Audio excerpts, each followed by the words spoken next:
안녕히 주무셨습니까? 오늘 읽을 말씀은 시편 71편 1절로 13절의 말씀입니다. 찬송가는 408장 나 어느 곳에 있든지입니다.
사도신경으로 신앙 고백하심으로 새벽기도회 시작하겠습니다. 전능하사 천지를 만드신 하나님 아버지를 내가 믿사오며 그 위아들 우리 주 예수 그리스도를 믿사오니 이는 성령으로 잉태하사 동정녀 마리아에게 나시고 본디오 빌라도에게 고난을 받으사 십자가에 못 박혀 죽으시고 장사한 지 사흘 만에 죽은 자 가운데서 다시 살아나시며 하늘에 오르사 전능하신 하나님 우편에 앉아 계시다. 저리로서 사한 자 죽은 자를 심판하러 오시리라. 성령을 믿사오며 거룩한 공예와 성도가 서로 교통하는 것과 죄를 사하여 주시는 것과 몸이 다시 사는 것과 영원히 사는 것을 믿사옵나이다. 아멘. 408장 찬송하겠습니다. 나 어느 곳에 있든지 늘 마음이 편하다. 주 예수 주심 평안함 늘 충만하도다. 나의 마음속이 늘 평안해. 나의 마음속이 늘 평안해. 악한 죄 파도가 많으나 마음이 늘 평안해.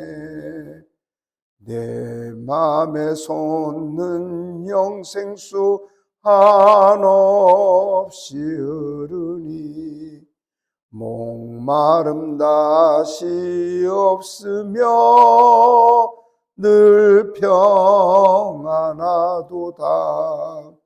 나의 마음속이 늘 평안해. 나의 마음속이 늘 평안해. 악한 죄 파도가 많으나 마음이 늘 평안해. 참되신 주의 사랑을 영원치 못하네. 그 사랑 내 맘 여시고 소망을 주셨네. 나의 마음속이 늘 평안해. 나의 마음속이 늘 평안해. 악한 죄 파도가 많으나 마음이 늘 평안해. 주 예수 고난을 왜 몸소 당했나. 주 함께 고난 받으면 멸류관 없겠네. 나의 마음속이 늘 평안해. 나의 마음속이 늘 평안해. 악한 죄 파도가 많으나 마음이 늘 평안해. 아멘. 자비로우신 하나님, 저를 사랑하여 주시고 저를 보호하여 주시며 이 아침도 하루 한 날을 시작하기 전 주님 앞에 엎드리게 하시며 기도하게 하시며 간구하게 하시며 주님에게 고하게 하여 주심을 감사합니다. 하나님, 저희의 삶은 온전히 주님의 보호 아래 있음을 인정하고 고백하오니 하나님, 오늘 하루도 주님의 다스림 가운데 저희가 살아갈 수 있도록 인도하여 주시옵소서. 행여 넘어지고 쓰러질 때 주님께서 들어주시며 주님께 구함으로 말미암아 보호받고 인정받고 고침받는 저희의 삶이 될 수 있도록 인도하여 주시옵소서. 하나님, 저희의 마음을 모아 하나님께 올려드립니다. 세상 풍파와 모진 흔들림이 있을지라도 저는 오직 주님께만 마음을 정해 싸우니 주님 저희를 이끌어 주시고 보호하여 주시옵소서. 말씀을 읽고자 합니다. 주님의 성령님께서 저희와 함께하여 주셔서 말씀 가운데 주님의 마음을 알아가게 하시고 저희의 죄악들을 깨닫게 하시고 저희의 부끄러운 죄들을 주님 앞에 고함으로 말미암아 회개하는 삶으로 날마다 주 앞에 나가는 저희들이 되어지도록 인도하여 주시옵소서. 예수 그리스도 이름으로 기도드리옵나이다. 아멘. 시편 71편 1절로 13절의 말씀을 읽겠습니다. 여호와여, 내가 주께 피하오니 내가 영원히 수치를 당하게 하지 마소서. 주의 공의로 나를 건지시며 나를 풀어주시며 주의 길을 내게 기울이사 나를 구원하소서. 주는 항상 피하여 숨을 바위가 되소서. 주께서 나를 구원하라 명령하셨으니 이는 주께서 나의 반석이시요 나의 요새이심이니이다. 나의 하나님이여, 나를 악인의 손 곧 불의한 자의 흉악한 자의 장중에서 피하게 하소서. 주 여호와여, 주는 나의 소망이시요 내가 어릴 때부터 신뢰한 이시라. 내가 모태에서부터 주를 의지하여 싸우며 나의 어머니 배에서부터 주께서 나를 택하여 싸우니 나는 항상 주를 찬송하리이다. 나는 무리에게 이상한 징조같이 되어 싸우나 주는 나의 견고한 피난처시오니 주를 찬송함과 주께 영광 돌림이 종일토록 내 입에 가득하리이다. 늙을 때에 나를 버리지 마시며 내 힘이 쇠약할 때에 나를 떠나지 마소서.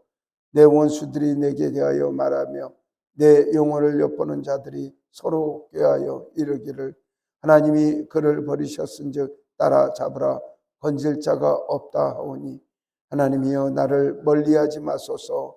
나의 하나님이여, 속히 나를 도우소서. 내 영혼을 대적하는 자들이 수치와 멸망을 당하게 하시며 나를 모해하려 하는 자들에게 욕과 수욕이 덮이게 하소서. 아멘. 하나님께 예배하는 여러 성도님들께 하나님께서 큰 은혜와 평강 내려주시길 원합니다. 오늘 말씀은 내용을 읽어보면 상당히 위기 가운데 그 마음의 고백을 하나님께 올려드리는 그런 기도임을 우리가 알 수가 있습니다.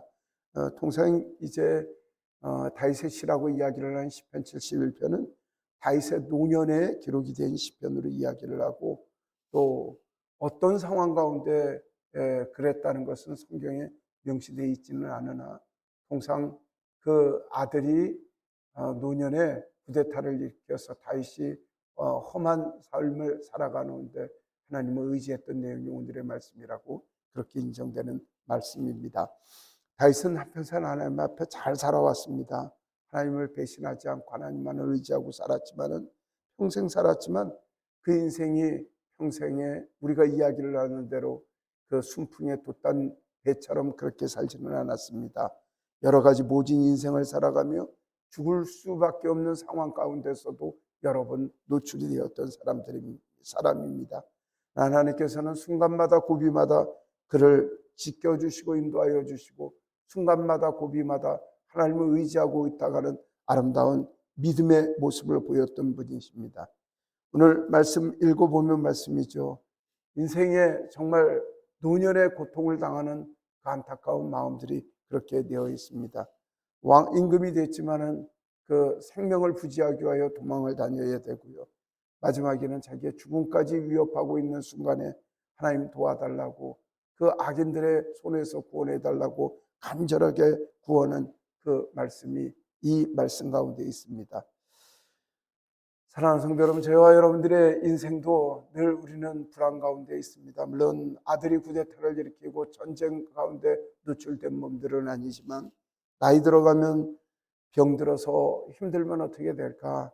경제적으로 어려우면 어떻게 될까? 그 다음에 삶의 문제가 생기면 어떻게 될까? 이런 문제에 대해서는 위기감을 갖는 것은 어떤 사람이라도 그 노년에 느낄 수 있는 외로움과 위기감일 것입니다. 오늘 그 노인뿐만 아니라 어떤 젊은 사람이라도 하루를 살아가면서 오늘도 위기 없이 그렇게 살아갈 사람은 없을 것입니다. 그러나 삶의 위기 가운데서도 우리가 안심하는 것은 전능하신 하나님, 우리를 보호하신 하나님, 거룩하신 하나님께서 우리를 이끌어 주시기 때문에 우리는 안심할 수 있다는 것입니다. 오늘 말씀을 통하여 삶의 위기 가운데 주님께 의지함이 우리의 모습이 되길 간절히 원합니다. 1절에서 3절까지는 다윗이 본인의 상황이 굉장히 어려워서 하나님께서 숨을 바위가 되시고 나를 구원해 달라고 하나님은 반석이시고 요새심이라고 그렇게 이야기를 합니다.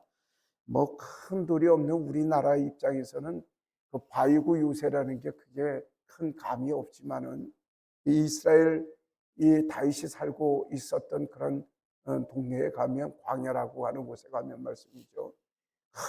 큰 바위들이 있고 바위산이 있는데, 이건 우리 교회보다 한 10배, 20배만한 큰 바위들이 있고 그 밑에는 숨을 만한 틈이 있고 동굴이 있기 때문에 그 안에 들어가면 어떤 일이 있어도 많이 안심이 될 수 있는 것이기 때문에 그들이 가장 안심하고 가장 의지할 수 있는 것이 그 큰 돌 밑에 들어가서 그 구멍 사이에 들어가서 본인의 몸을 은신하고 은폐할 수 있는 곳입니다.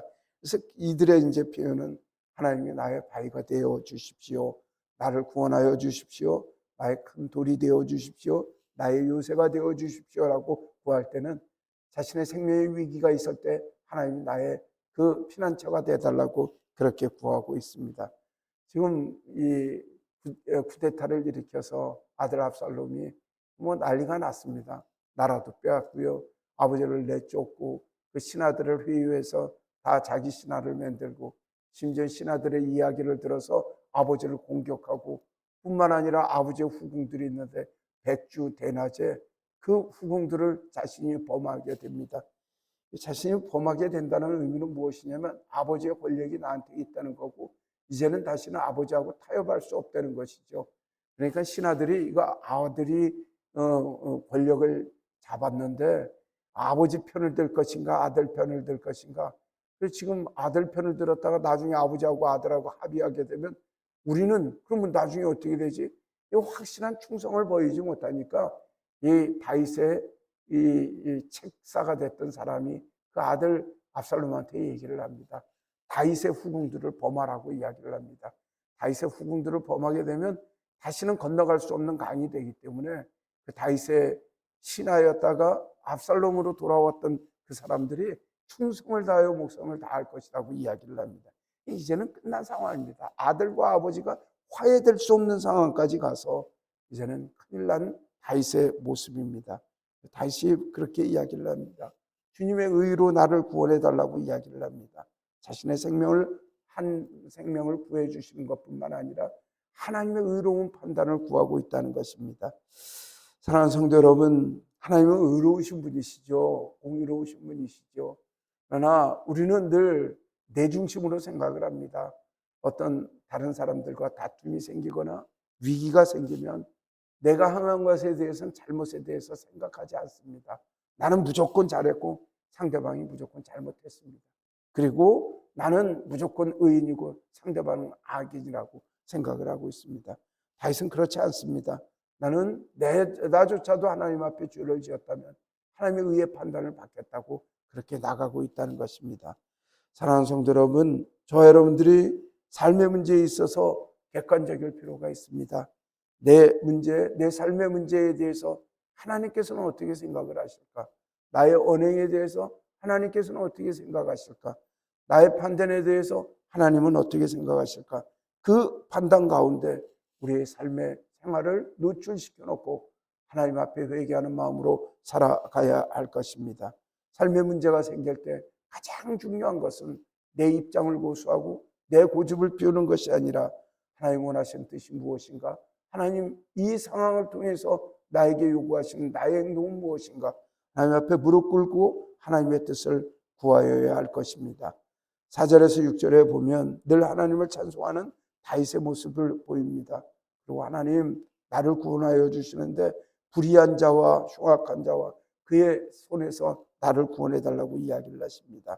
다윗은 하나님은 나의 소망이라고 그렇게 표현을 함으로 말미암아 나는 어릴 때부터 하나님의 의를 믿고 하나님을 의지하고 살아왔다고 이야기를 하고 있습니다.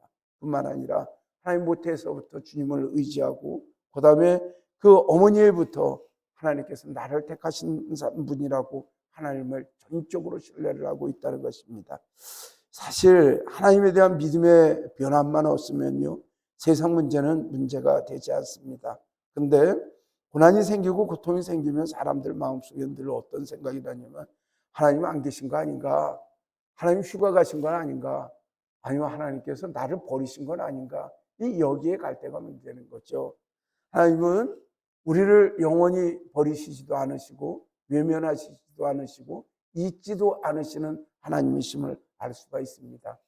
그리고 우리의 생각은 늘 직접 개입하셔서 이런 일 저런 일을 주님께서 해결해 주시고 지금 아니면 방법이 없다고 생각하지만 하나님의 생각은 우리 생각보다 더 크고 하나님께서는 그 일을 통해서 우리를 많이 단련시키고 훈련시키시는 하나님의 뜻이 있습니다.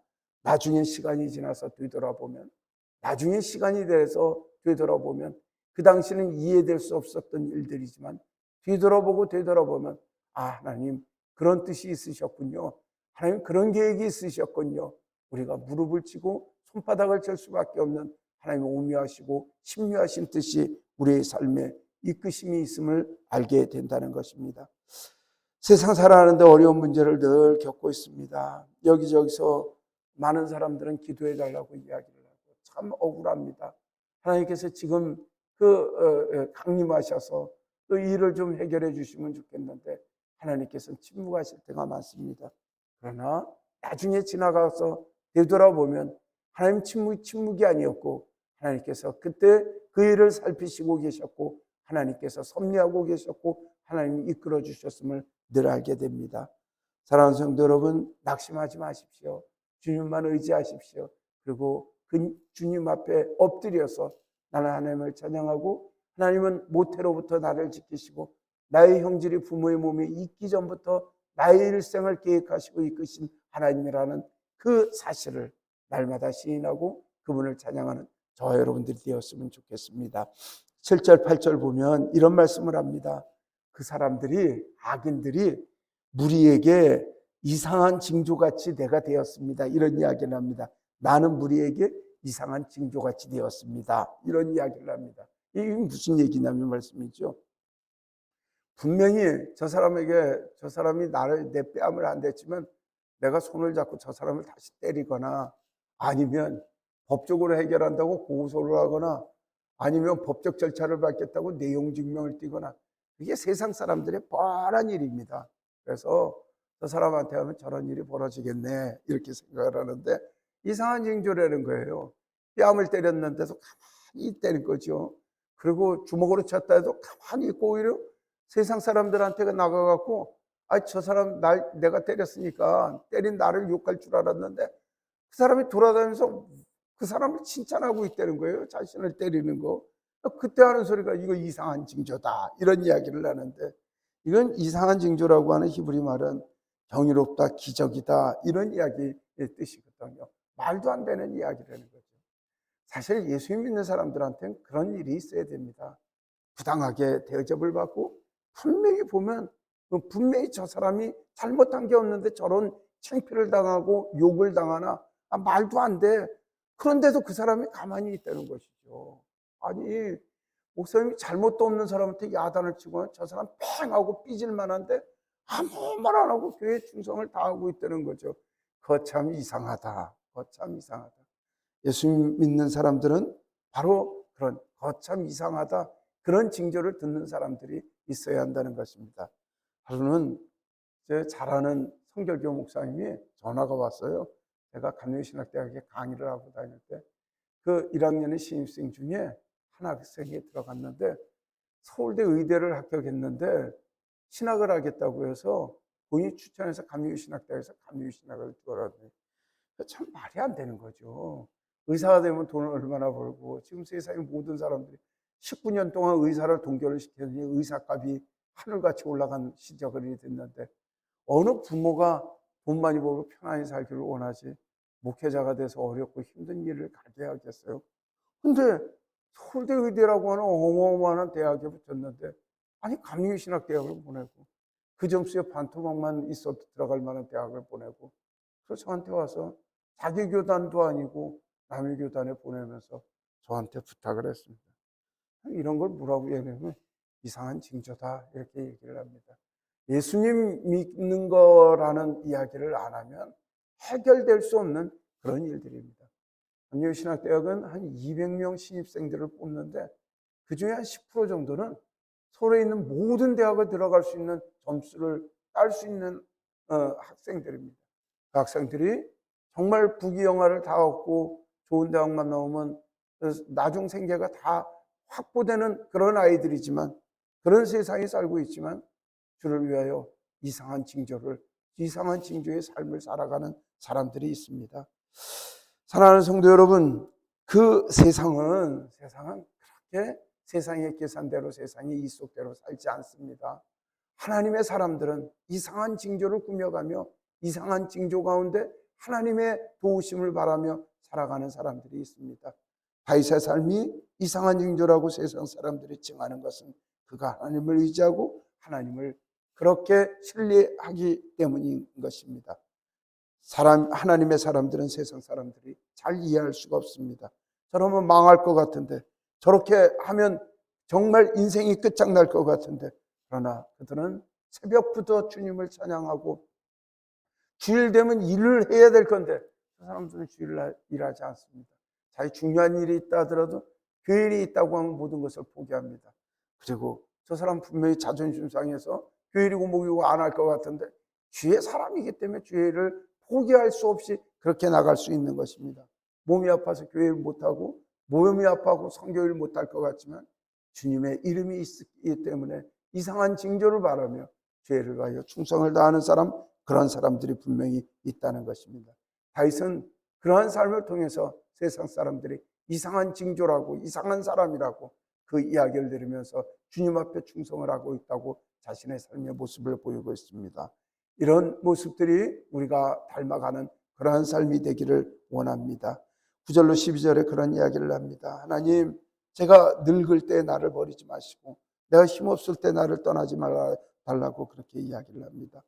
정말 우리가 힘없고 힘들 때 주님께서 우리를 돌아보시지 않으시면 우리는 어떻게 살겠습니까?